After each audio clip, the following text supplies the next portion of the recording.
So I can't help but thinking about the value proposition here. We've defined big data as being enormous and in many cases overwhelming. So how do you, first of all, decide what to pursue, and how do you ensure that those efforts will create value? Great point. If you ask a CEO that has just faced a major crisis, that has just faced down a regulator, that's lost a major litigation because of a crisis, and ask her whether she wished she'd spent more time focusing on these issues beforehand, more than likely she's going to say yes. And with focusing on things from a threat perspective, from focusing on big data from a threat perspective, what you're able to do is, in essence, purchase an insurance policy. You're preparing your organization for that worst case scenario.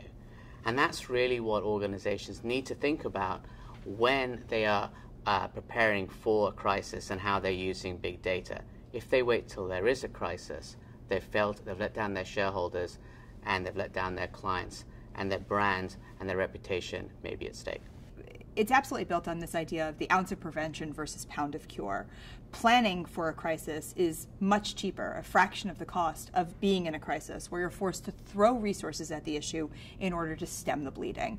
Preparation ahead of time is about governance. It's about planning, it's about process, and it's about people. So to take the people example, do you have clear roles and responsibilities outlined for who will do what in a crisis? Who will amalgamate that data? Who will manage it? How will they feed it into the crisis team so they can make good decisions? These are all issues that can be worked out in advance so the team can seamlessly move from normal operations to crisis operations. If you have to stand that up in the moment of a crisis, it's going to cost more, it's going to take more time, and people are more apt to make a mistake. For some time now, our clients, as they focused on a crisis response plan, have focused on a number of key steps along that process. One is to establish a crisis response plan and understanding the key risks that their organizations could face, and then building out that plan. Where big data comes in is to give them a bigger picture of the kinds of threats that they need to prepare against, and not just a focused list of a few threats that have been previously identified. The second is to have a team of people that are your crisis response team.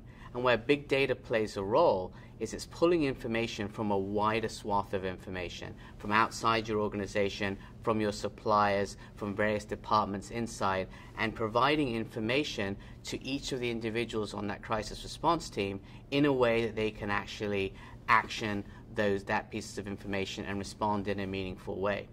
The third piece is to have an effective communications plan. And where big data comes in is to help you listen to what your regulators are saying, what your competition's saying, what your customers are saying. Pull all that piece of information together.